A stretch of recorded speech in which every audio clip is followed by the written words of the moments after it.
de estar de nuevo con ustedes en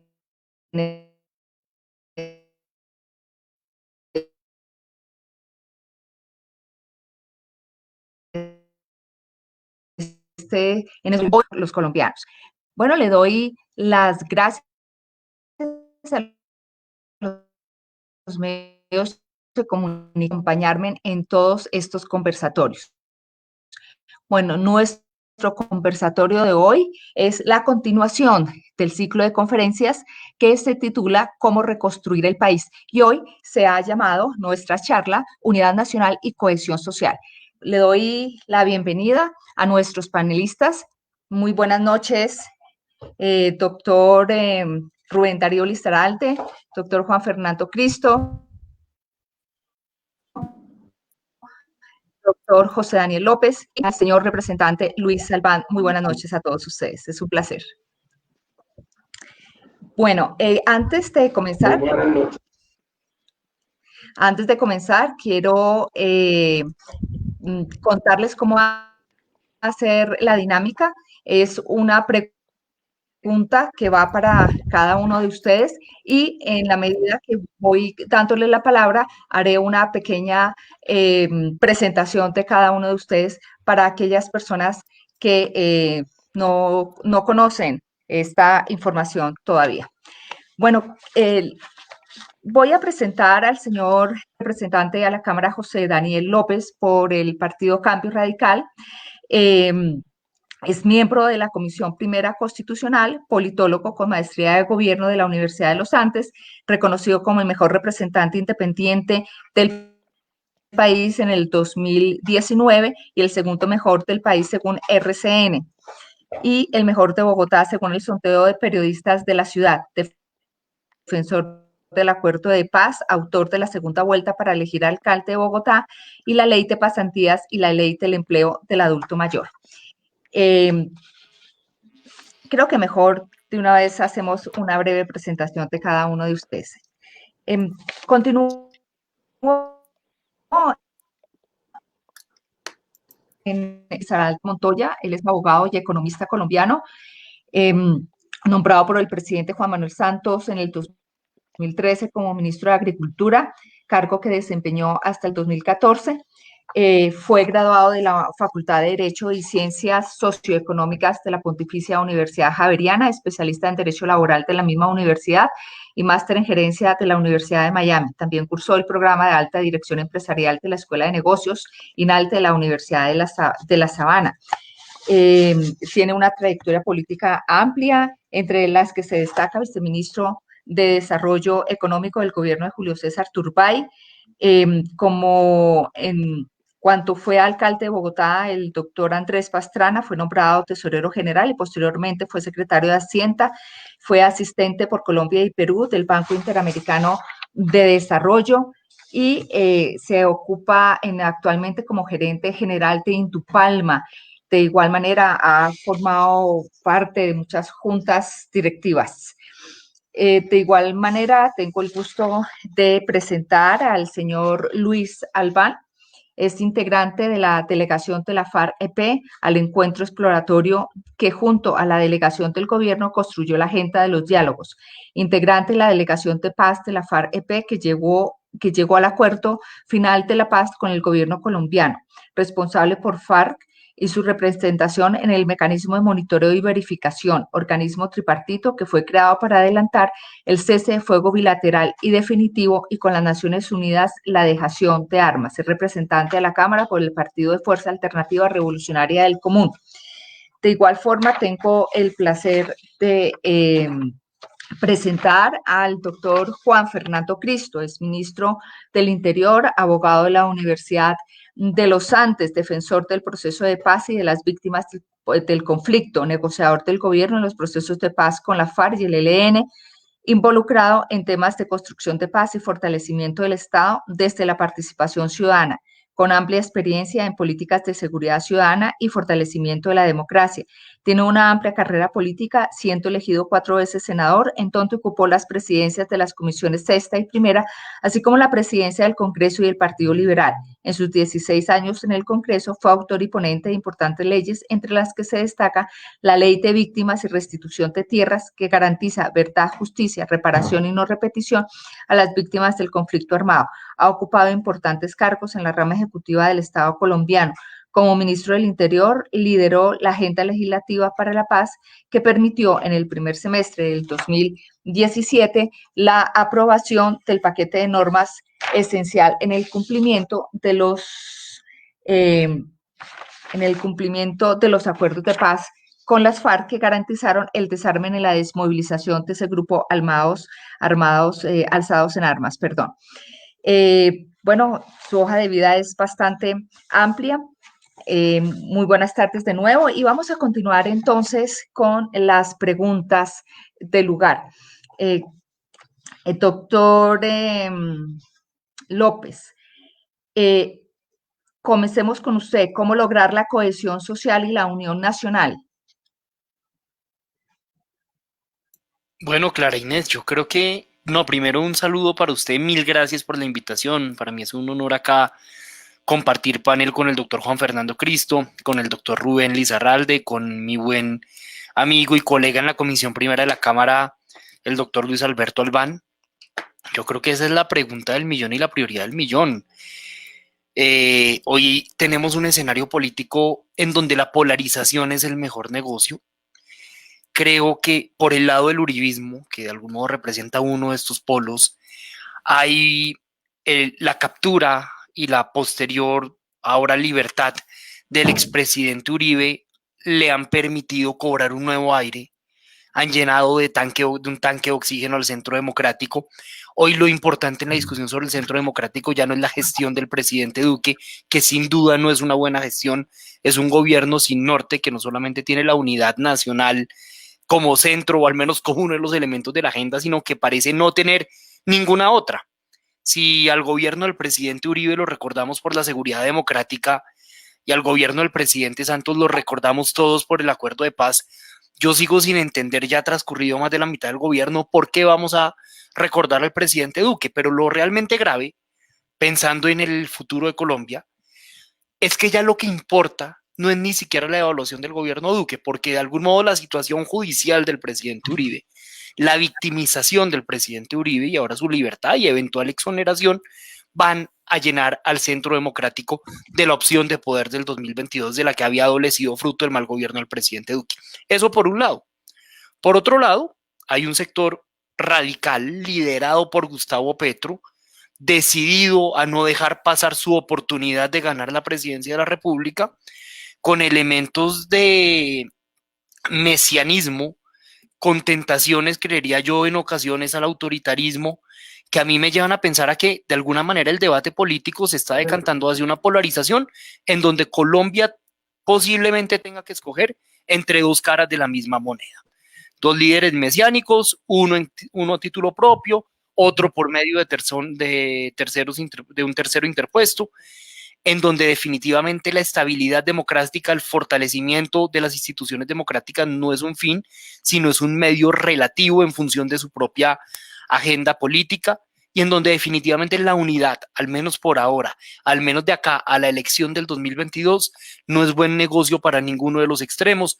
Yo creo que la mejor manera de construir unidad nacional es por medio de la convergencia temprana de fuerzas políticas del centro, de fuerzas políticas liberales, institucionalistas, que tengan líneas rojas claramente en un lado y en el otro del espectro ideológico, con la misma vehemencia, para ahí sí poder articular un proyecto de unidad nacional que permita recuperar el terreno perdido entre el año 2018 y seguramente todo lo que vamos a perder en el año 2022. Pero esto no lo vamos a recuperar con más de la misma medicina, sino con una alternativa equilibrada, ecuánime y que le busque genuinamente el la sustancia de su proyecto político justamente en la búsqueda de unidad, en la búsqueda de consensos y en la superación del odio y de la estigmatización del otro como medio predilecto para hacer política en Colombia. Muchísimas gracias al doctor López. Le cedo la palabra entonces al exministro Juan Fernando Cristo. Encantado de estar aquí con usted, con quienes nos siguen en las redes y un saludo muy especial a Rubén Darío, a José Daniel y a Luis Alberto que nos acompañan en este panel. Mire, yo diría que en este país se nos volvió costumbre y se nos volvió parte del paisaje hablar de la polarización de Colombia como un mal, ¿eh?, de la democracia colombiana. Y yo ahí tengo diferencias con quienes vienen sosteniendo permanentemente esa tesis de lo grave que es para Colombia la polarización política. La polarización en sí misma es absolutamente inherente en cualquier democracia en el mundo entero. La vemos en todas las democracias occidentales. La polarización en las ideas, la polarización frente a temas específicos de la sociedad, la polarización frente a libertades y derechos individuales, la polarización frente al propio tema, en el caso colombiano, del conflicto armado. El lío en Colombia no es la polarización. El lío en Colombia es la radicalización en el lenguaje en un país que además ha estado atravesado por el conflicto armado. Y la incapacidad que estamos demostrando para debatir civilizadamente las diferencias que surgen de una polarización ideológica que es absolutamente normal y casi que diría necesaria y conveniente en una democracia. En Colombia estamos perdiendo la capacidad de debatir y de discutir. Aquí lo voy a decir con toda franqueza, nos hemos acostumbrado casi que en un clima de virulencia verbal a que todas las mañanas algunos de los dirigentes importantes de este país y algunos funcionarios del gobierno se paran a ver con quién van a pelear y en las redes la gente amanece a ver a quién va a insultar. Ese es el problema de fondo en Colombia y es un problema derivado de una radicalización de ese lenguaje, de una utilización indebida y desmesurada con fake news de las redes sociales y de una superficialidad en la manera como los medios de comunicación manejan el debate político en el país. Aquí nos acompañan dos representantes actuales a la Cámara, casi que para que un dirigente político en general o un congresista en particular tenga un despliegue suficiente en los medios de comunicación, es necesario que salga a atacar, a insultar o a utilizar un lenguaje radical contra los contrarios. Aquí a mí me place mucho acompañar en este debate a José Daniel, que ha demostrado que con ideas, con propuestas, se puede hacer una buena política y se puede generar atención de los medios de comunicación, pero casi que es la excepción ahora que le veo la cara. Del resto aquí, los que salen en los medios son los que insultan, los que ofenden, los que expresan las dos posiciones más radicales en el espectro político colombiano. Y hay algo muy curioso. Rubén Darío, que tiene tanta experiencia en estos temas de la política, los medios de comunicación viven quejándose de la radicalización, de la, entre comillas, polarización, de que nadie propone, de que nadie aporta ideas, pero al mismo tiempo los medios de comunicación privilegian es a quien más insulta, a quien más ofende, a quien no permite un debate civilizado. Allí tenemos un grave problema en el debate democrático en el país. Y entonces no vamos a poder unir al país, hacia el futuro si no comenzamos por reconstruir la posibilidad de hacer un debate civilizado de ideas en medio de las diferencias. Es muy curioso, con el acuerdo de paz con las FARC, avanzamos en la superación del conflicto armado, se desmovilizaron 13.000 combatientes de las FARC que están cumpliendo. Obviamente seguimos teniendo problemas de violencia en unas regiones específicas del país, pero yo diría que se desarmaron 13.000 fusiles y se armó la lengua de muchísimos dirigentes políticos en el país y no hemos podido desarmar la lengua de los dirigentes. Entonces, yo diría en esta introducción, estaría totalmente de acuerdo con lo que acaba de plantear José Daniel.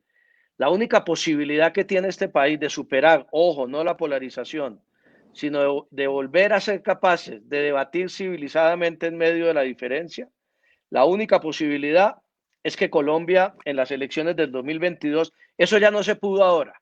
El presidente Duque desperdió una inmensa oportunidad, una grandísima oportunidad de unir al pueblo colombiano durante estos 2 años de gobierno. Nosotros desde Defendamos la Paz se lo propusimos en muchísimas ocasiones que estableciéramos un diálogo en torno a la implementación del acuerdo de paz y fue imposible. Ya esa oportunidad la dilapidó este gobierno. La posibilidad que tenemos hacia adelante es de poder construir un gobierno que aísle a la extrema derecha y aísle a la izquierda radical en Colombia, que construya una opción de centro, una opción democrática, una opción progresista, que le permita al país comenzar a establecer nuevos puentes de unión entre la ciudadanía de este país. Y yo creo que hay que transitar ese camino, hay que trabajar por construir esa opción que no la vamos a encontrar ni en los extremos ideológicos, ni en lo que significan hoy los partidos tradicionales en Colombia, que son incapaces hoy de interpretar lo que quiere la ciudadanía. Muchas gracias, doctor Cristo. Bueno, vamos con el candidato a la presidencia y exministro de Agricultura, el doctor Rubén Darío Risaralde. Tiene la palabra. Bueno, Clara Inés, yo quiero darte un saludo muy cordial, muy cariñoso.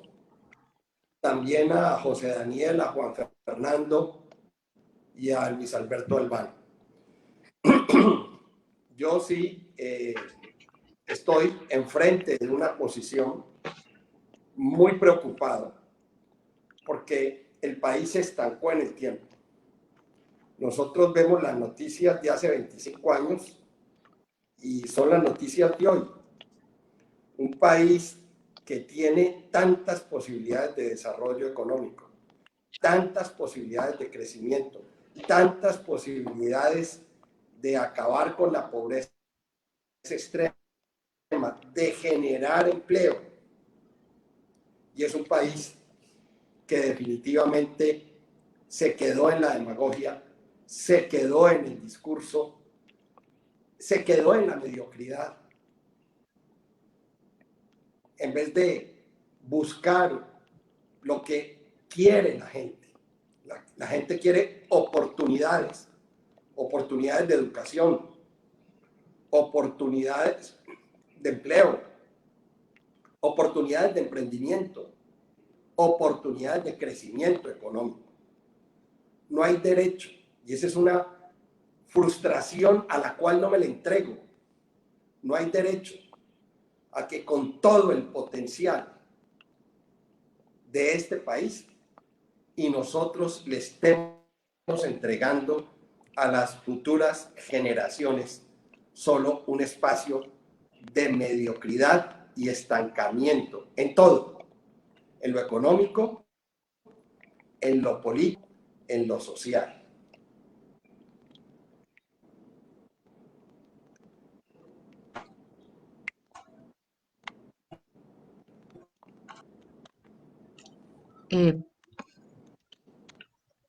Ok, muchas gracias, doctor Lizarralde. Le cedo la palabra entonces al representante de la Cámara, Luis Albán.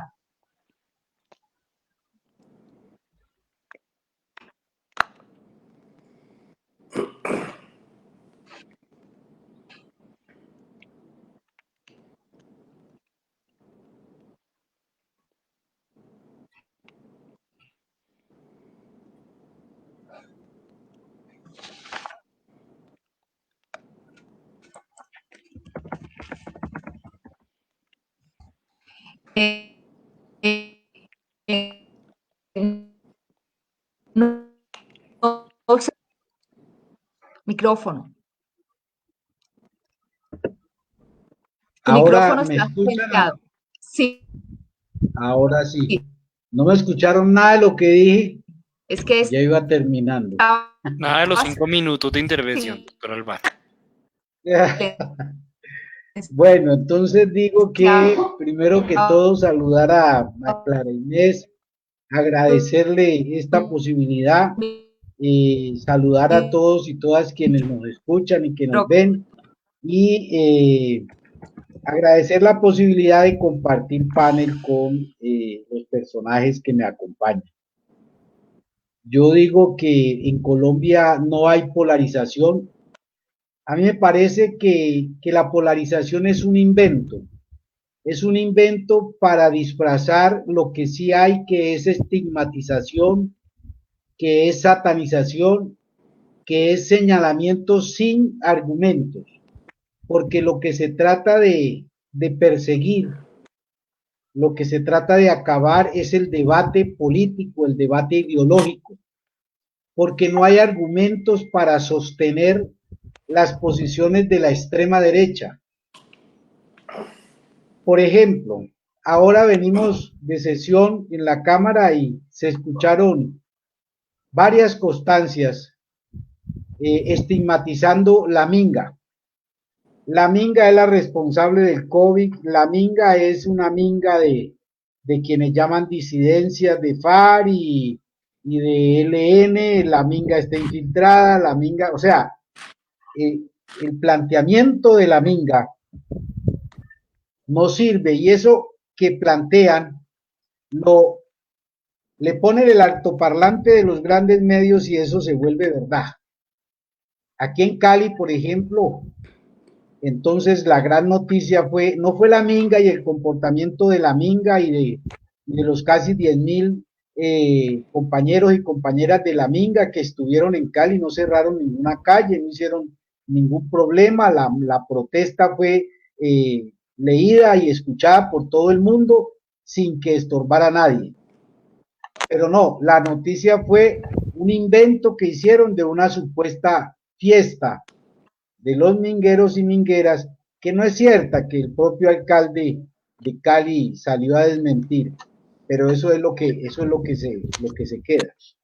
Entonces, yo sí pienso que lo que nosotros tenemos que construir y ser capaces de instalar en la memoria colectiva, en el imaginario de nuestra gente, de la gente del común, de las mayorías, son propuestas que de verdad respondan a los intereses de esas mayorías. Son propuestas que sean tangibles, que se puedan ver. Y sí, efectivamente, nadie está hablando aquí de que se acabe la propiedad privada, nadie está hablando aquí de ese tipo de cuestiones. Estamos hablando de que se satisfagan los derechos fundamentales de la gente. Y estamos hablando de que uno de esos derechos fundamentales deje de ser un negocio también, que es la educación, porque es un pilar básico para emprender el camino que necesitamos recorrer. Dejo por ahí para la introducción.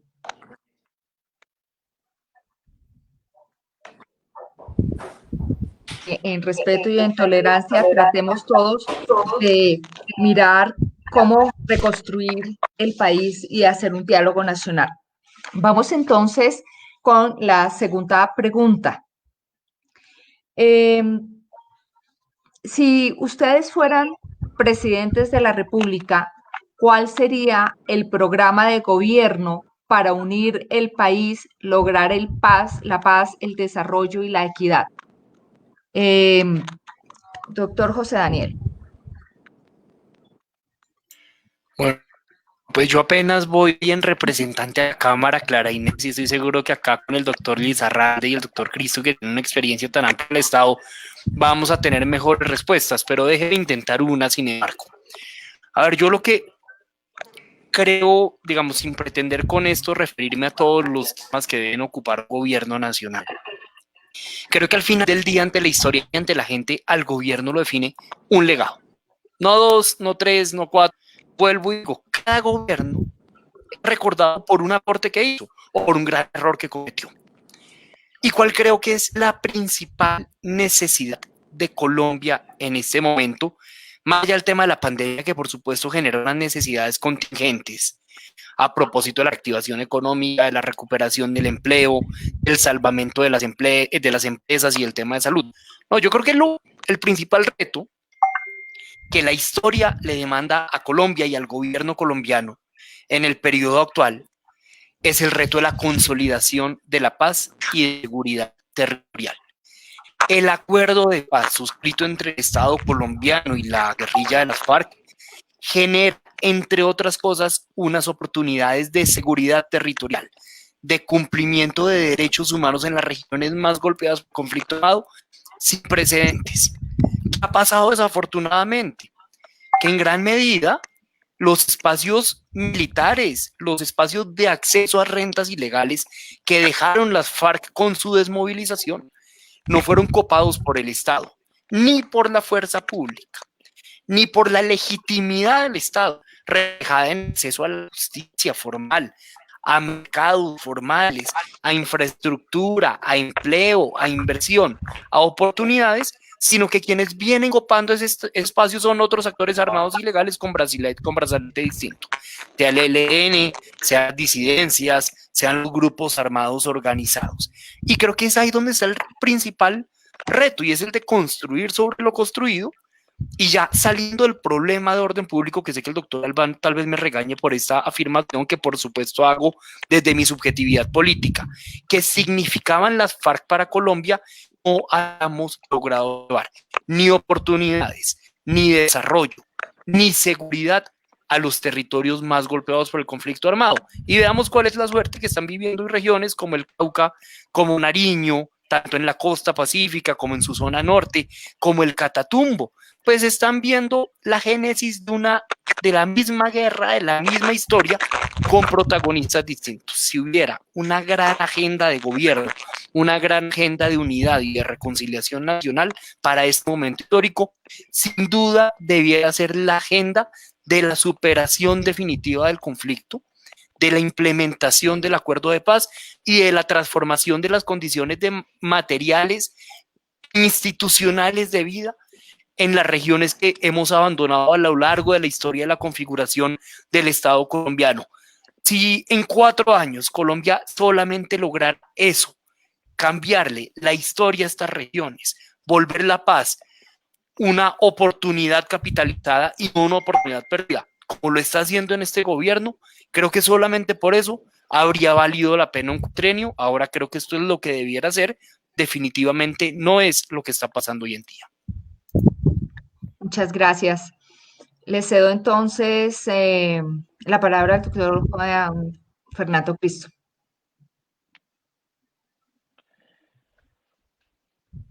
A ver, a mí me parece, yo quiero recoger algo que dijo Rubén Darío ahora, que me parece muy importante. Este gobierno es un regreso al pasado. Cuando el acuerdo de paz había generado esperanza y optimismo, especialmente en los jóvenes de este país, en las nuevas generaciones que hoy están sin esperanza, por eso salen a la calle, por la falta de oportunidades de empleo y porque se entusiasmaron mucho con la posibilidad de vivir en un país en paz y tienen esas dos grandes frustraciones hoy.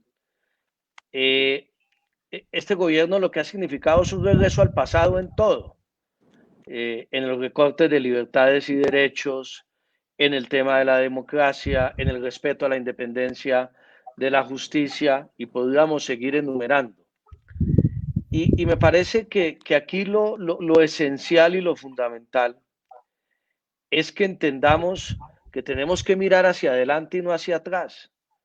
Yo estoy viendo en estos días que pareciera que el gobierno y su partido de gobierno quisieran llevar al país al escenario del año 2016. del plebiscito. Ya pasó el plebiscito, se tomó una decisión que afectó sin duda alguna la implementación rápida y eficaz del acuerdo de paz, pero después del plebiscito se renegoció, la Corte Constitucional avaló el nuevo acuerdo de paz. El acuerdo de paz hoy está vivo y coleando. El gobierno del presidente Duque no ha hecho trizas el acuerdo de paz, no porque no haya querido, sino porque no ha podido, pero sí lo engavetó. Y yo creo que la agenda de este país no es que todo se solucione con la implementación del acuerdo de paz, pero yo creo que buena parte del problema que estamos viviendo hoy es que el acuerdo de paz, que tiene una vigencia hasta el año 2030, planteaba la importancia que tenía no solamente el desarme y la desmovilización de las FARC, que es a lo que reduce el Centro Democrático y el gobierno del presidente Duque el acuerdo con una guerrilla. El acuerdo planteaba una transformación del campo colombiano que no era nada espectacular. La verdad a mí siempre me sorprendió que, aquí que está Luis Alberto, que las FARC hubieran aceptado el punto de desarrollo rural en las circunstancias y con el texto que lo aceptaron después de haber defendido durante 50 años la necesidad de la expropiación de la tierra a los terratenientes y una serie de medidas radicales. Aquí lo que se hizo fue hablar de la necesidad de dotar de bienes públicos rurales al campesino colombiano, de crear un fondo para formalizar la propiedad de la tierra, 7 millones de hectáreas a campesinos colombianos también, y un fondo de tierras de 3 millones de hectáreas que no incluía la expropiación de tierras para alimentar ese fondo. No se hace eso, no se reforma la política, no se profundiza la democracia. Se insiste en la fumigación de cultivos ilícitos para combatir el fenómeno del narcotráfico, que es una fórmula fracasada. Entonces, ¿qué es lo que pasa? Que mientras no avancemos en superar el conflicto armado en Colombia, mientras no logremos cristalizar ese sueño que alcanzaron a acariciar los colombianos durante un año, antes e inmediatamente después del acuerdo, en donde muchas de esas zonas que mencionaba José Daniel, el Pacífico nariñense, el Cauca, el Catatumbo, el Bajo Cauca antioqueño, Chocó, alcanzaron a acariciar unos meses y unos años de paz y tranquilidad, pues vamos a seguir en la misma bicicleta estática. Aquí el acuerdo de paz siempre estuvo pensado en transformar los territorios de Colombia, especialmente esos 170 municipios del país, para evitar que se reprodujera el círculo vicioso de la violencia, de la exclusión, de la pobreza, del odio y de la venganza en esas comunidades. Y si no avanzamos en la implementación del acuerdo, pues se reproduce ese círculo vicioso, que es lo que lamentablemente estamos viendo hoy en algunos de esos territorios. Obviamente, se ha avanzado en la reincorporación de los integrantes de las FARC. Obviamente, en muchas regiones del país hoy se vive un clima de tranquilidad. Obviamente, hoy estamos salvando cientos de vidas de soldados, de policías y de guerrilleros en los enfrentamientos. O sea, hay noticias buenas porque el acuerdo de paz sigue vigente. Pero si no tomamos la decisión como nación de avanzar, de superar este tema del conflicto y de la violencia para poder pensar en los términos de desarrollo económico y de mejoramiento de las condiciones de vida que hablaba ahora Rubén Darío para la gente en Colombia, vamos a seguir patinando en lo mismo. Muchas gracias, doctor Rubén Darío. Tiene usted la palabra.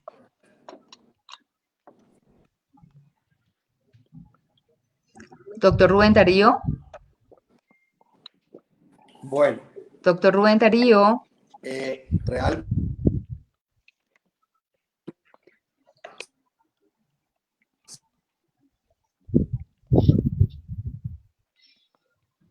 ¿Te escuchamos?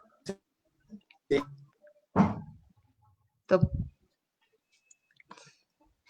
Bueno, mientras... ¿Me oyen? Sí, sí. Bueno. Bienvenido. Bueno, gracias. La comunicación para mí ha estado lamentablemente muy deficiente. Supongo cuál fue la segunda pregunta, tampoco oí la primera, Y creo A ver, que esta... Sí, la segunda pregunta, doctor Rubén Darío, es la siguiente. Dice, si usted fuera presidente de la República, ¿cuál sería su programa de gobierno para unir el país, para lograr la paz, el desarrollo y la equidad? magnífico. Yo uniría al país alrededor de las posibilidades y aspiraciones que tiene el país. Y lo hablaba en la anterior intervención. Este es un país que necesita oportunidades, que requiere de oportunidades. La paz se establece si hay empleo. La paz se establece si hay justicia. La paz se establece si hay oportunidades de desarrollar el campo colombiano, si derrotamos el narcotráfico, si derrotamos la minería ilegal, si derrotamos esa economía ilegal que en estos momentos y desde hace muchos años está dominando el ámbito económico nacional. Cuando los principales recursos que le están generando al país, divisas y muchas de ellas ilegales, son precisamente y tienen su origen en la ilegalidad, pues la economía que surge de ahí es ilegal. Por eso nosotros desde hace muchos años tenemos, por ejemplo, un empleo informal. Nosotros decimos que el desempleo en Colombia es el 7%, es el 6%, es el 9%, y hoy estamos en el 20%, cuando más del 50% del empleo es informal. Realmente el desempleo en Colombia es mucho más que esos porcentajes de los cuales tradicionalmente hablamos. Una persona que no tiene garantías sociales, que no forma parte de ese esfuerzo colectivo que le permite a la gente tener seguridad social, tener educación, tener y aportar a la pensión. Si no tiene eso, pues no tiene un empleo formal, no se ha introducido formalmente dentro de la economía y muchas veces cae en la trampa que genera y que propicia esa economía ilegal. De modo que una de las cosas que hay que hacer definitivamente es conducir al país hacia la legalidad. Aquí hay que dejar de dar tantos regalos, tantos subsidios y más bien orientar esos recursos hacia la pequeña y mediana empresa para que formalice el empleo, para que le dé la oportunidad a esos colombianos que están trabajando informalmente a que se formalicen y a que enriquezcan el proceso económico del país. Aquí, por ejemplo, tenemos un universo de tierras de las cuales ahora se estaban planteando tantas frustraciones, un universo de tierras que en la discusión respecto de la propiedad de la tierra nos hemos pasado años y años y años sin que realmente nos hayamos preocupado del potencial tan enorme que esa tierra tiene para los campesinos.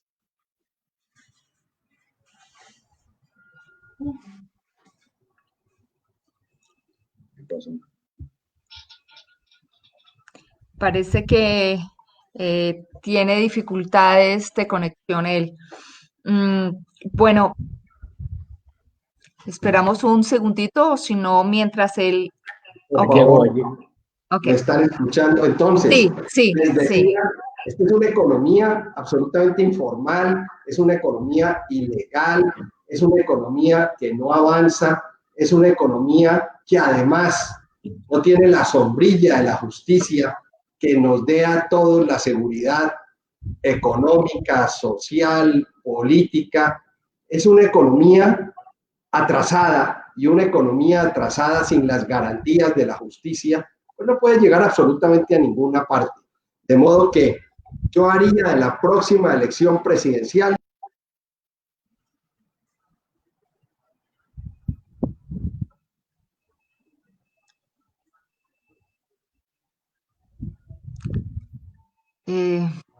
Nos dejó en suspenso.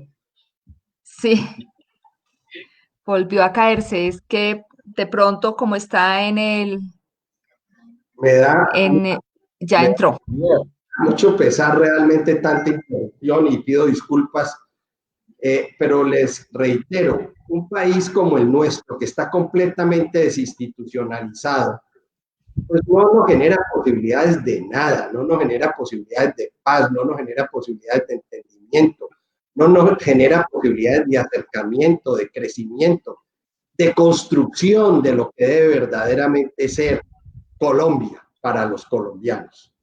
De modo que el llamado que yo hago y que yo haría como presidente de la República es un llamado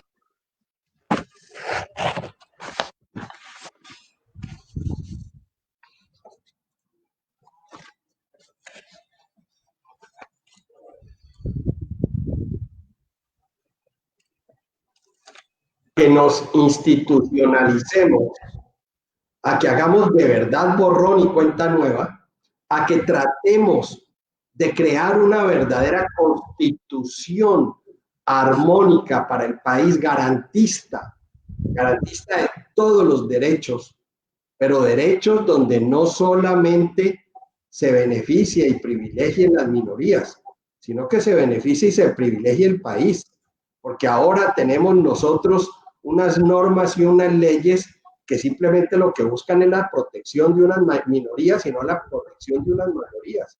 Es increíble ver las marchas que representan la protesta social que todo el mundo dice que es pacífica y hasta ahora no conozco ninguna protesta social pacífica, que además está violentando la vida, el trabajo, la salud, la educación de la mayoría de los ciudadanos en las ciudades. Lamentablemente esas minorías hacen que mucha gente no pueda utilizar el transporte público y tenga que llegar a sus casas después de 3, 4, 5 horas de camino. Es increíble que esas minorías violenten el esfuerzo de los pequeños emprendedores que abren sus negocios y mucho más en esta pandemia, tratando de recuperar recursos y tiempo perdido, y esas minorías incendian sus negocios, destruyen sus negocios y no hay nadie que los proteja. De modo que, como presidente de la República, haría de la elección presidencial un referéndum para transformar la Constitución y darle garantías a todos los colombianos para desde ahí empezar un nuevo camino de reconstrucción, de crecimiento, de aprovechamiento de los recursos naturales, de aprovechamiento de las posibilidades, no solamente en el sector agrícola, también en el sector minero-energético, en el sector manufacturero.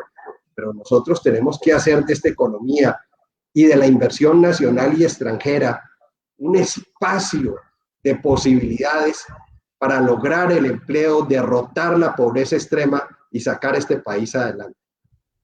Muchísimas gracias. Tiene la palabra, señor Albán. Bueno, muchas gracias.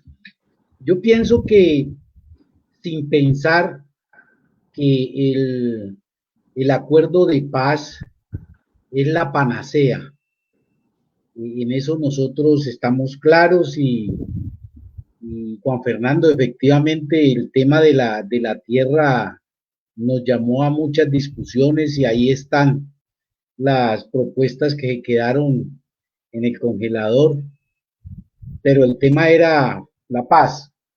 Entonces, sin pensar que esa es la solución, yo sí pienso que, y lo hemos definido así, que en el acuerdo están contenidas los principios de solución de los principales problemas que agobian al país.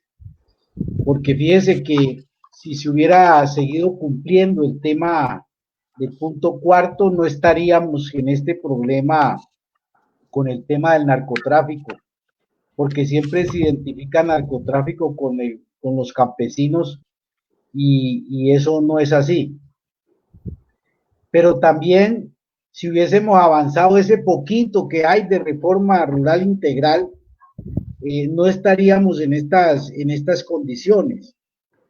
Entonces, en el caso de una presidencia, realmente la propuesta es un gobierno que tenga un programa alternativo, que empiece la implementación real del acuerdo de paz, y un tema que no está incluido, que es el que queda descubierto cuando empieza a sentirse el influjo benéfico del acuerdo, de la aplicación del acuerdo, que es el tema de la corrupción. Queda destapado totalmente porque ya no hay esa cortina de humo que era el conflicto para esconder todo lo de la corrupción. Entonces sí, yo sí creo que necesitamos avanzar en ese camino, necesitamos generar todas esas posibilidades, porque valga la pena decir que el acuerdo que se firmó en La Habana, el acuerdo, perdón, que se construyó en La Habana y que se firmó acá, no está pensado para quienes estábamos en armas. El acuerdo está pensado para la sociedad colombiana, para incluidas todos y todas. Incluso hay algún tema ahora que todo el mundo está reconociendo que hace falta y que nadie ha querido impulsarlo. Este gobierno no tiene voluntad política, que es el catastro multipropósito, porque incluso uno mira a este país y es que le estamos debiendo reformas al capitalismo, ¿sí? Todavía tenemos formas feudales, no solamente en la tenencia de la tierra, en las relaciones sociales, tenemos formas feudales, y eso es un freno para que la economía funcione, para que la economía funcione para las mayorías. Entonces, en ese sentido, yo sí creo que vale la protesta, porque es que la gente la están aniquilando, la gente se está muriendo de hambre, la gente se está muriendo de falta de oportunidades para cualquier cosa. Y la única forma de verdad de luchar es la protesta. Que si la protesta no llama la atención, pues no sería protesta y no se buscarían soluciones. Muchas gracias. Yo sé que el doctor José Daniel López tiene un compromiso, así que voy a seguir con usted en la pregunta, en la siguiente pregunta, que es esta. El mundo político ha perdido la confianza de los colombianos, lo cual es lamentable porque los partidos políticos, las ramas del poder y el voto son aspectos que sostienen la democracia. ¿Cómo consideran ustedes que podremos devolverle la vitalidad a los partidos, acabar con la corrupción en las elecciones, recuperar la confianza en los líderes y el equilibrio en las ramas del poder público? Bueno, Clara Inés, esa pregunta es más que pertinente porque antes de arrancar esta conversación lo estábamos hablando acá con Juan Fernando, con Luis Alberto sobre el proyecto de reforma política, que es una respuesta justamente a esta pregunta. Pero antes de entrar en reforma política, permítame hablar de algo de algún modo un poco más etéreo, pero que creo que es muy importante. Hoy yo tengo el privilegio de hacer parte de una bancada de gente nueva que ha llegado a la Cámara de Representantes de los partidos más diversos. Gente como Juanita Hubertus o Catherine Miranda de la Alianza Verde, gente como Juan Carlos Lozada en el Partido Liberal, como Adriana Matiz en el Conservador, como Gabriel Santos en el Centro Democrático y del Partido nos adrina y nos tutorea Luis Alberto Albán. Pero creo que algo que une a la nueva generación del liderazgo político en Colombia, o que debiera unirlo, sin duda es al menos un par de premisas. Primero, es tratar de tomar decisiones públicas basadas en evidencia. La evidencia no es contraria a la ideología al final del día es la que marca el sentido de las decisiones finales en lo público. Pero la toma de decisiones en el Congreso, por ejemplo, que es donde estamos, sin datos estadísticos, sin referentes históricos, sin oír a la academia, es lo que termina desconectando, profundizando la desconexión entre el Congreso, la ciudadanía y la realidad práctica. Y eso lleva a que el Congreso se convierta en una especie de arena de discursos elocuentes, 20 julieros, y no en una arena de soluciones prácticas, técnicas para la ciudadanía. Punto número 1. Punto número 2. Acá he mencionado ejemplos de personas de los más diversos partidos, de la oposición más fuerte, del ala gobiernista del Congreso, pero que creo que no estamos condenados a heredar los odios de generaciones pasadas. Que en medio de las diferencias ideológicas que pueden ser, en medio de la polarización, que sin duda, como lo decía Juan Fernando Cristo, a veces no solamente es inevitable, sino que también es saludable, somos capaces de ponernos de acuerdo, de construir consensos y de entender que nuestros problemas son con las ideas, no con las personas. Y este es un tema de tono y es un reto que creo que los nuevos liderazgos debemos tener como norte. Y ahora permítame hablar muy rápido de la reforma política. Porque uno podría preguntarte por qué hablar de reforma política en medio de la pandemia cuando el reto es el empleo y el reto es la salud y la caída del emprendimiento y la caída de la inversión privada. Pues es que yo creo que si algo ha desnudado entre muchas otras cosas la pandemia es la profunda desconexión entre la ciudadanía y quienes la representan en los estamentos públicos.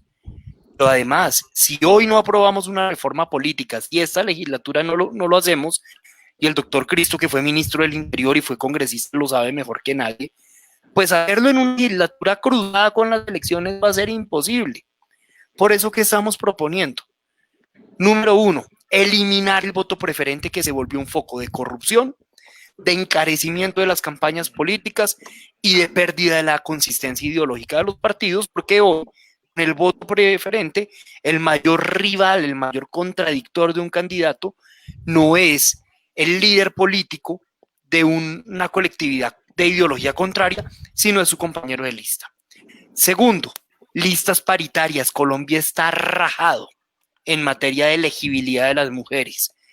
18% de mujeres congresistas, 12% de mujeres concejalas, 11% de mujeres alcaldesas. La ley de cuotas sirvió para que más mujeres fueran candidatas, pero no sirvió para que más mujeres fueran elegidas. Tercero, democracia interna, es el complemento necesario de las listas cerradas. Las listas cerradas a las que vamos a migrar con esta reforma a partir del año 2023 no pueden derivar en una dictadura del bolígrafo en donde es el jefe de cada partido el que decide a quién se avala y en qué orden va en la lista, sino que debe ser por medio de consultas, sean populares, sean cerradas entre militantes, sean convenciones de los partidos como durante muchos años lo ha hecho, por ejemplo, el Polo Democrático. Y cuarto, una discusión que está pendiente, que sabemos que es difícil, pero que creemos que hay que dar, que tiene que ver con la representación política de los departamentos más apartados del país, como el Chocó, como la Guajira, como el Putumayo, como el Caquetá, entre otros. Por supuesto, sin aumentar el tamaño del Congreso, y en eso hemos asumido un compromiso frontal.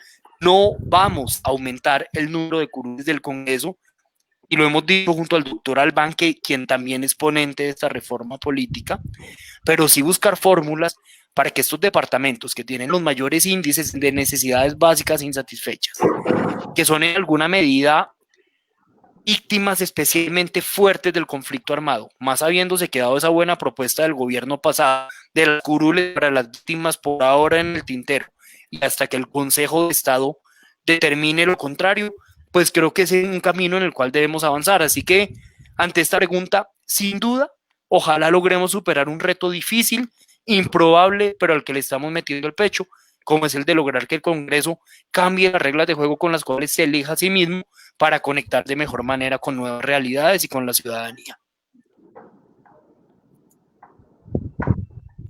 Clara Inés, está silenciada. Gracias. Ok, gracias. ¿Me escuchan ahora sí? Perfecto. Sí. Gracias. Bueno, como veo que algunos de los panelistas tienen otros compromisos más luego, yo le pediré a ustedes que entonces nos concretemos en la respuesta e invito a las personas que vayan pensando las preguntas para los panelistas. Doctor Cristo, brevemente su respuesta, Gracias, por favor. Clara Inés. Mire, yo creo que aquí en Colombia estamos viviendo algo que también está sucediendo en el mundo entero, y es una crisis de credibilidad de la ciudadanía frente a sus instituciones. Y por eso surgen los populismos y los autoritarismos en muchas democracias en el mundo entero que están de alguna manera preocupando a muchos analistas y a muchos expertos en esa materia. Y a mí me parece que hablar de reforma a la justicia y de reforma política en Colombia, muchas veces la ciudadanía no lo alcanza a entender. No alcanza a entender el impacto que tiene en su vida diaria, en la posibilidad de transformación de sus condiciones de vida, el que pueda haber unas instituciones creíbles, unas instituciones bien administradas, bien gobernadas, unas instituciones con legitimidad ciudadana. Eso no lo tenemos hoy. No tenemos una justicia con legitimidad ciudadana, con credibilidad. De hecho, muchos sectores políticos se dedican a destruir día a día esa credibilidad de la justicia. No tenemos unas instituciones políticas, comenzando por el Congreso, que sean respetadas y queridas por el ciudadano. Y así es imposible que podamos construir un Estado que realmente satisfaga las expectativas y los anhelos de la ciudadanía. Yo creo que ahí hay un tema de fondo que tiene poco sex appeal, que tiene poco atractivo para la ciudadanía, que la gente obviamente piensa hoy en día que es mucho más potente llegar con un mensaje de la necesidad de la renta básica, de la educación universitaria universal y gratuita, que es absolutamente necesaria también pensando en un futuro de la sociedad colombiana mucho más incluyente y mucho más equitativa. Pero nada de eso lo vamos a conseguir si no tenemos una institucionalidad fuerte y creíble entre los ciudadanos, y estamos desde hace mucho tiempo en deuda con la gente en este país de producir las reformas institucionales que estamos necesitando. Muchas gracias, doctor Rubén Darío. ¿Tiene la palabra? Muchas gracias, Clara Inés. Sí, los partidos políticos en estos momentos están desaparecidos, no existen. Y realmente eso ha ocurrido no solamente en Colombia, como lo decía Juan Fernando, ha ocurrido en muchas partes. En España hay un debilitamiento de los partidos políticos. En Venezuela pasó lo que pasó por un debilitamiento de los partidos políticos, igual en Argentina. En casi todos los países los partidos políticos de verdad dejaron de representar al ciudadano, se dedicaron a hacer negocios y se hicieron el harakiri y creyeron que de todas maneras, a base de discursos, iban a seguir cautivando la voluntad popular. Y no es así, y no fue así, y hoy va a tener que pasar algo en la política. José Daniel planteaba el esfuerzo que están haciendo en estos momentos en la Cámara alrededor de la reforma política y el voto preferente. Definitivamente eso formó parte de esa prostitución de la política, como la elección del Senado a nivel nacional, que contribuyó a generar ahí un mercantilismo, donde negociaban representantes a la Cámara por votos al senador que muchas veces se hace elegir y no va ni siquiera a los departamentos, y si va a los departamentos no vuelve después de elecciones, y además no representa a los departamentos donde obtuvieron los votos. Es decir, se desconfiguró la política, se desconfiguraron los partidos políticos, se desconfiguró la representatividad y se desconfiguró un elemento sustancial de la democracia, que está precisamente en lo que los partidos políticos y lo que los partidos políticos señalan como sus representantes en el Congreso, dejaron de ser representantes del pueblo. Y por eso muchas veces las posiciones que llevan al Congreso no son posiciones de partido, no son posiciones en función de las necesidades del pueblo, son posiciones en funciones de las necesidades personales. Y me parece muy bien, como lo dijo José Daniel, que haya una juventud que esté tratando de cambiar un poco las costumbres políticas que están acabando nuestra democracia. Yo sí, con todo respeto, me alejo del tema del voto paritario. Ojalá la mayoría fueran las mujeres. Me encantan las mujeres. Me encantan las mujeres por su disciplina, por su inteligencia, porque a pesar de que muchas veces uno con ellas no esté de acuerdo, son auténticas, son honestas. Y definitivamente se pueden tener con ellas discusiones alrededor de determinados puntos que lo que buscan de una u otra manera es el bien común. De modo que no tiene por qué ser paritaria una lista. A la lista deben venir los que deben ir. Y si es mayoría de mujer, que sea mayoría de mujer. Pero a mí sí me parece que precisamente son esos condicionamientos los que poco a poco van lesionando la democracia. Ahora, yo aspiro a que se acabe el Senado Nacional. Si quieren, vamos a un Senado regional, pero donde los senadores trabajen por quien vota por ellos, por un programa que vaya a beneficiar a la región, pero no que dizque porque son representantes del país. Y definitivamente lo que están haciendo es vulnerar las opciones que las regiones y los departamentos están teniendo en el Congreso de la República. Y volver esa elección simplemente un elemento más de mercantilismo político, que es el que le está haciendo tanto daño a la democracia. Aquí en este país hay muchas cosas que cambiar, muchísimas cosas que cambiar. Y esas cosas que se tienen que cambiar no se van a cambiar por un consenso entre las Cortes, el Congreso y el Ejecutivo. Ahí va a tener que pronunciarse el pueblo y decirle el pueblo al país qué es lo que quiere cambiar, ordenar en función de lo que quiere cambiar y reestructurar institucionalmente el Estado, porque en estos momentos estamos a la deriva y no vamos para ninguna parte. Y no hay partidos, y no hay representación en función de... Hay representación en función de personas. Y si queremos salvar la democracia, vamos a tener que salvar o recuperar los partidos que en estos momentos están desaparecidos. Bueno, muchísimas gracias. Le cedo la palabra al señor Albán.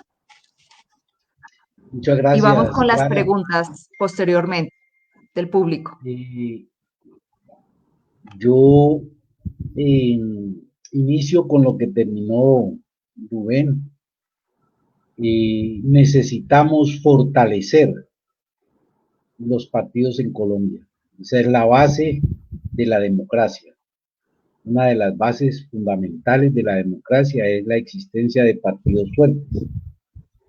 Y la verdad que es que el panorama que tenemos pues obedece a todo un tiempo de mal funcionamiento. Es decir, cuando hay un número exagerado, grande de parlamentarios que van a la cárcel por vinculación con diferentes negocios, eso no puede traer buen prestigio para el Congreso. Y eso es lo que estamos viviendo ahora, cuando hay unas leyes que el pueblo las sufre, como por ejemplo el tema de la salud. Eso no puede traer buen prestigio. Entonces, ese tema también creo que hay que tenerlo en cuenta. Sí, hay que trabajar la reforma, estamos en eso. Yo pienso que el tema paritario, incluso mayoritario de las mujeres es una deuda histórica que tiene la sociedad, que siempre ha discriminado negativamente a la mujer, que se inventa una cantidad de situaciones para que las mujeres no ejerzan sus derechos y las terminan incluso algunas convenciendo de que no tienen por qué ejercer sus derechos. Pero también es claro que el hecho de que sean mujeres no quiere decir que representen idóneamente los intereses de ni siquiera de todas las mujeres. Yo sí pienso que tenemos que avanzar en el debate. A mí me parece que un tema que hay que agregarle a toda esta discusión es el tema de la pedagogía. Es que tenemos que hacer la discusión con argumentos. Necesitamos no solamente el Congreso, necesitamos la academia como un foro de debate, un foro de discusión, un foro de construcción de propuestas que permitan avanzar en esa reestructuración necesaria de esta sociedad.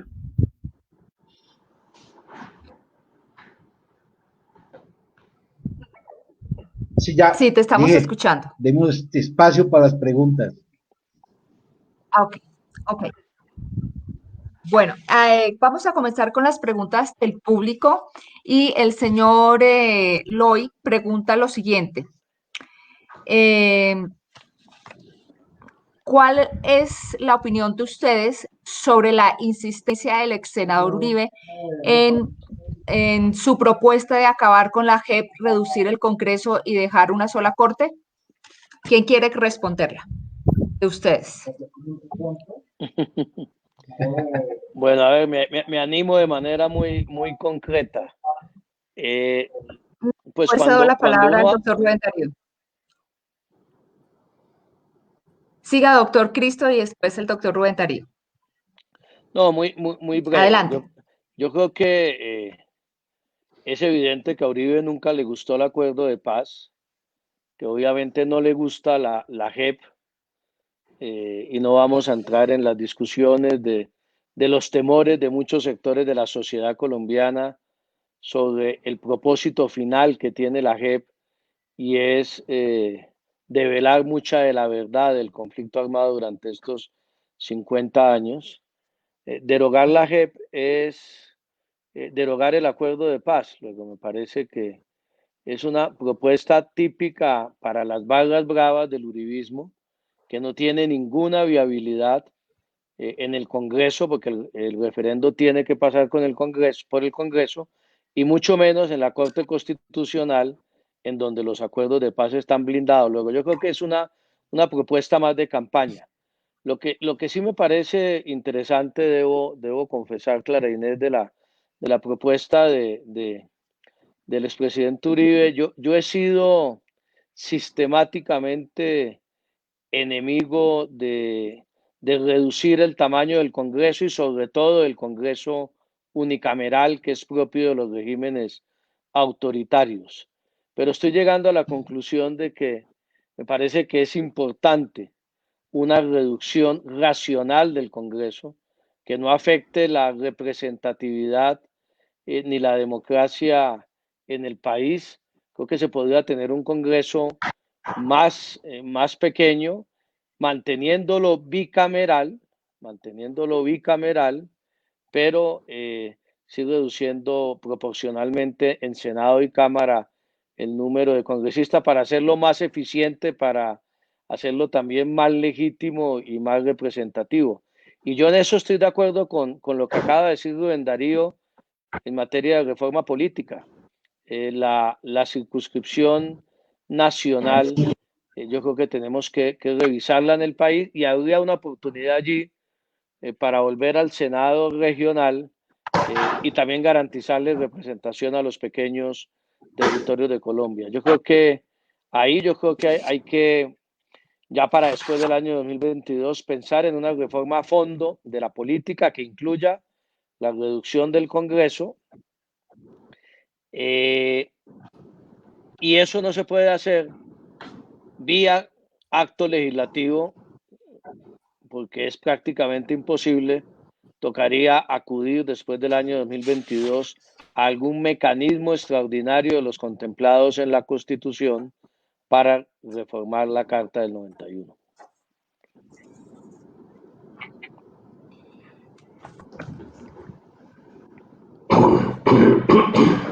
Y te escuchamos, te escuchamos.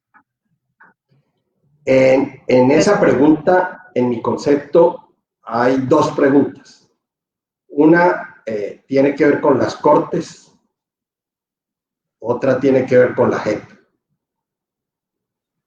Y en relación con el tema tocado por el exministro Cristo, tiene que ver también con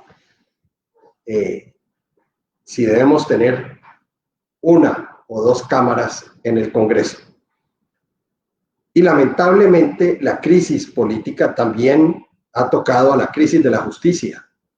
Y esa crisis de la justicia se expresa no solo en la JEP, se expresa también en las Cortes.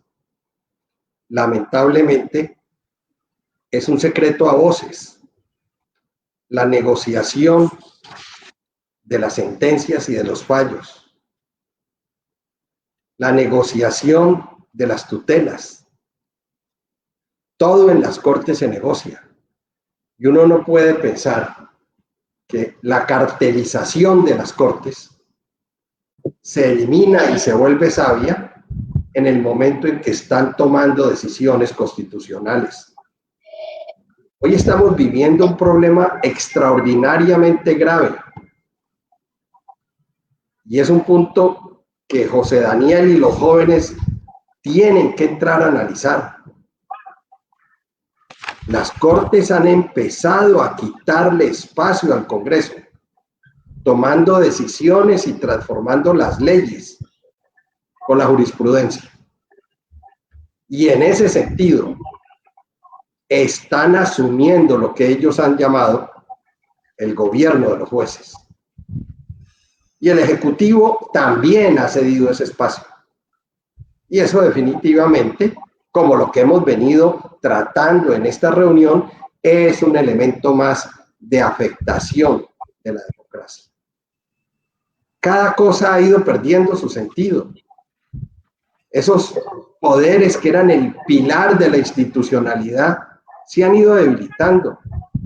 O los debilita la corrupción o se debilitan porque dentro de esa ansia de poder empiezan a tomar posiciones en relación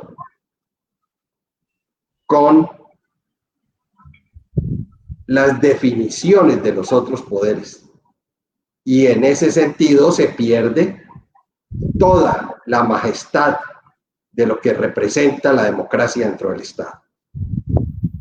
De modo que, sin entrar en la discusión de si la JEP, como parte de un proceso de paz que lamentablemente sufrió cuando no se respetó el no, a partir del no, si hubiera podido haber iniciado todo un proceso de negociación porque el país quería la paz.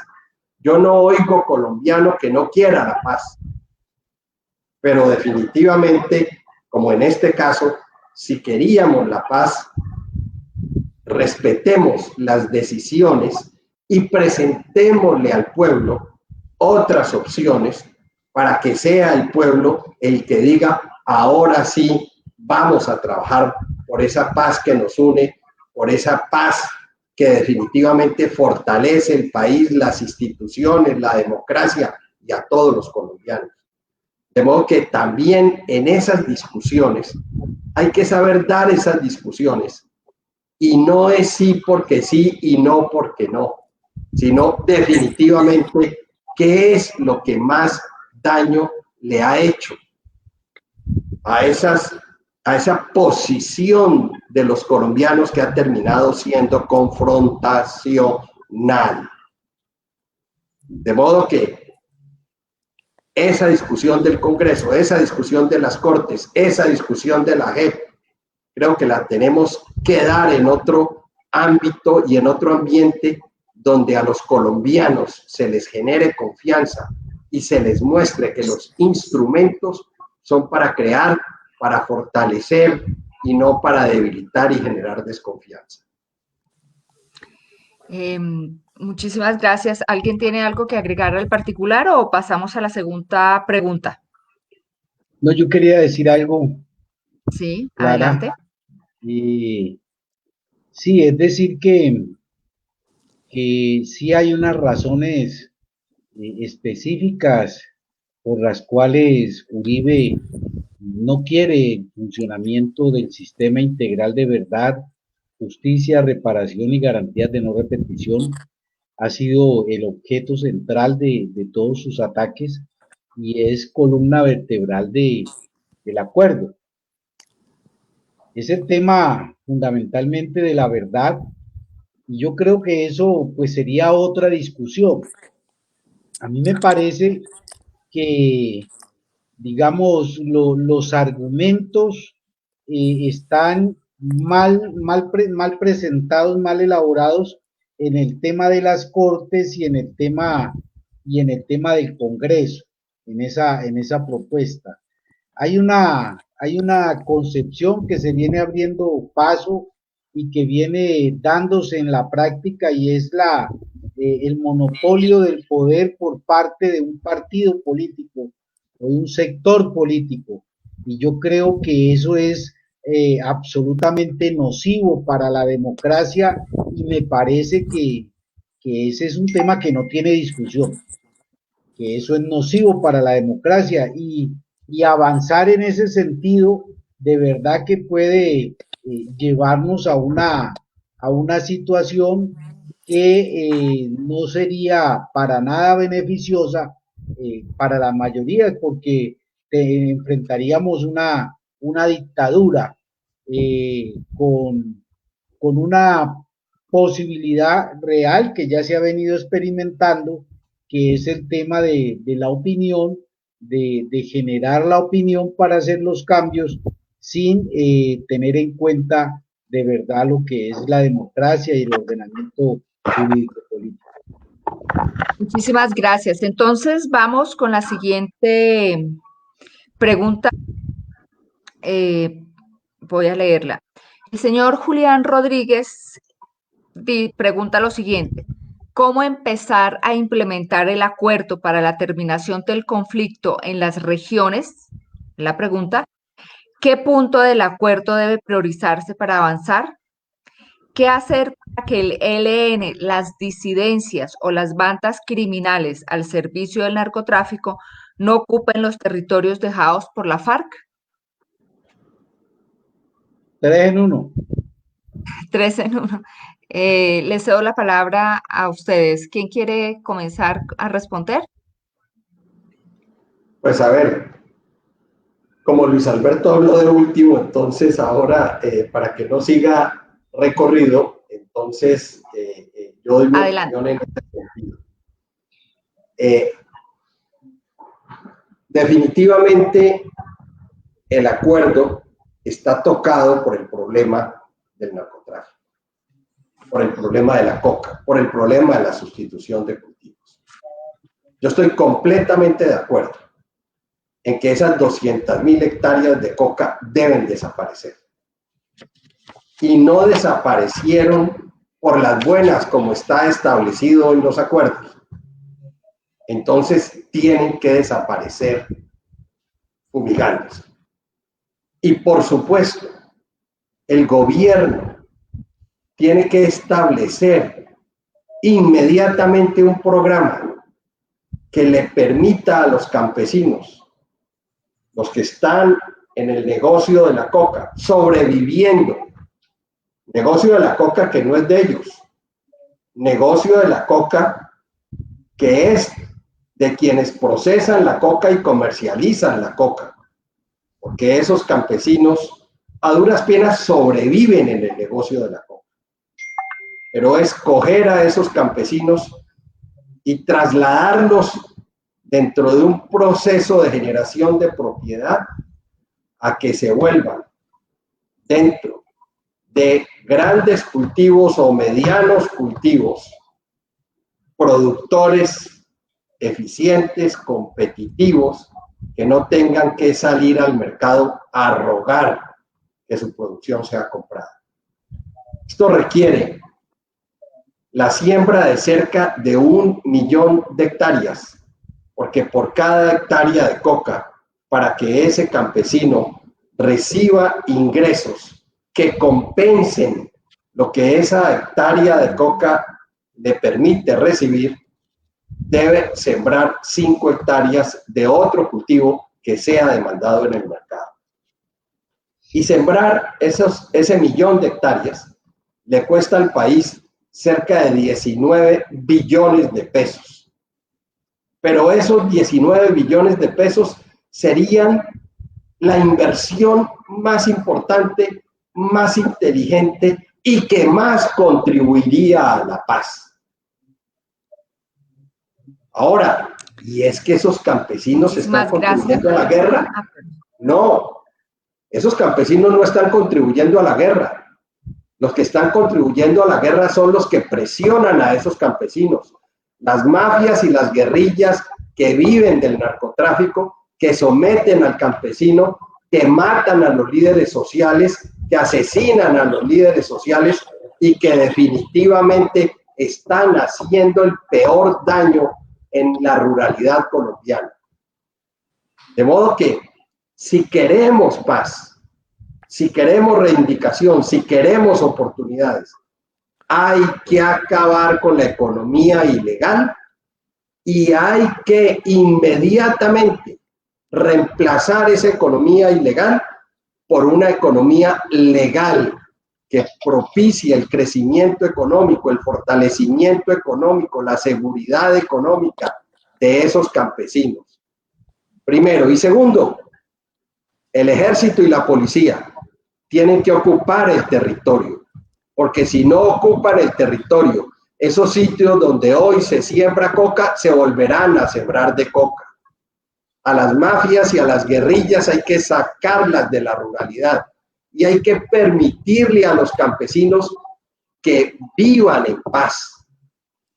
Hay que adicionalmente, hay que montar grandes proyectos de forestación, que son esa deforestación, la que está propiciando y generando la coca, la que está acabando con las fuentes de agua, la que está contribuyendo a que el medio ambiente en este país se perjudique y se debilite.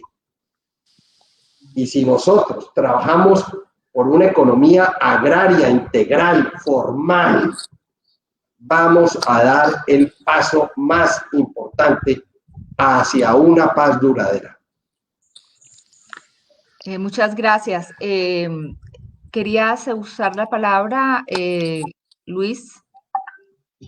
Sí, y breve, en el sentido de que ¿para qué insistir contra toda lógica en una solución que durante más de 40 años ha fracasado? ¿Y por qué no insistir en una solución que está plasmada en el punto 4 del acuerdo, que no se dejó oportunidad para que mostrara si servía o no servía? Hasta donde iba funcionando. Iba resolviendo el problema de la dependencia por parte de los campesinos de esos cultivos de uso ilegal, iba generando las condiciones, pero como no se le prestó atención, como se frenó el Plan Nacional de Sustitución de Cultivos, pues eso se volvió a llenar de coca. Pero además, como antes no hubo presencia del Estado, y no solamente de la fuerza pública, porque sí, en muchos lugares se necesitará la fuerza pública, pero la gente, Juan Pueblo, necesita es el Estado, necesita es que se le garanticen sus derechos, necesita es que pueda comercializar sus productos, necesita es que sus hijos puedan estudiar. Y esa presencia del Estado puede generar los cambios necesarios en la gente. Que no haya esa necesidad de la economía ilegal, que no exista esa necesidad.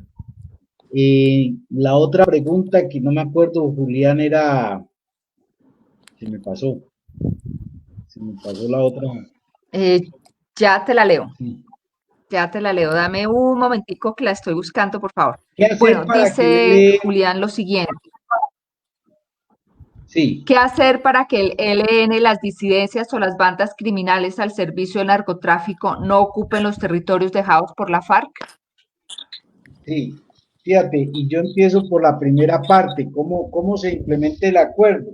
Estábamos hablando del tema del punto 4, pero también hablamos del punto 1 y hay en ese punto 1 una parte fundamental en ese punto de la reforma rural integral, que son los programas de desarrollo con enfoque territorial que también se iniciaron y quedaron ahí y no ha avanzado en la concreción práctica de esos programas, ¿sí? Entonces llega un momento en que esa sustitución de cultivos se une con ese desarrollo de los PDs y con esa reforma rural integral para garantizar esa solución para los campesinos que necesariamente se refleja en las ciudades en la medida en que va a haber una producción agropecuaria que permite garantizar el camino hacia la soberanía alimentaria.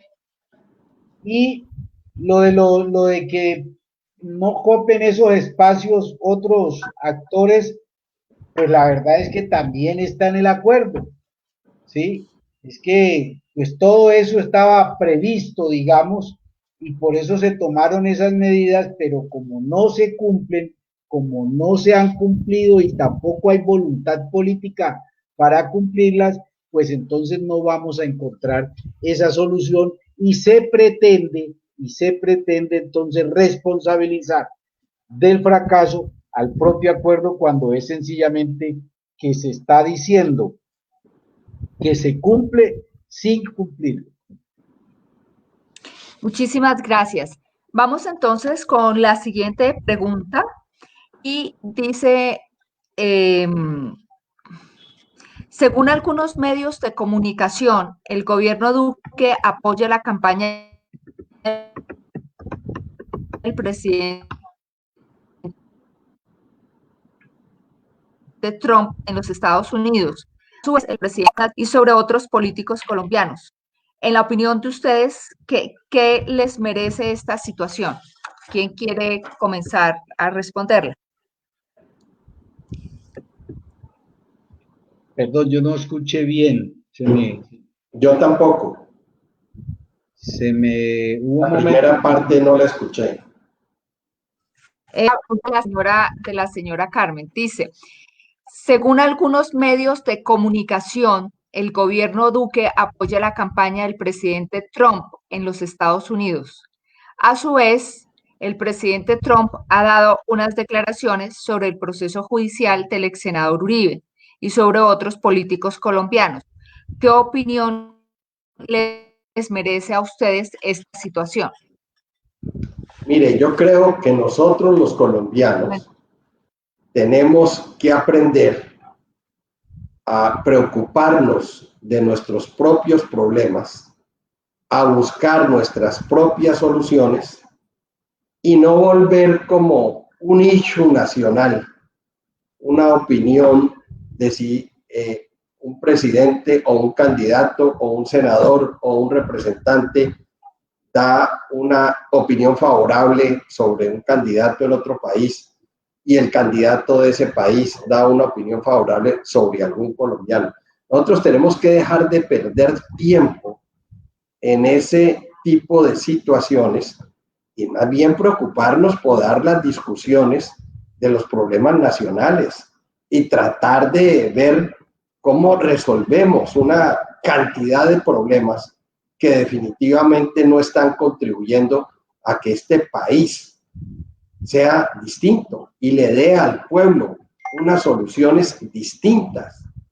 De modo que para mí esas discusiones no aportan, no contribuyen absolutamente en nada y de verdad no valen la pena.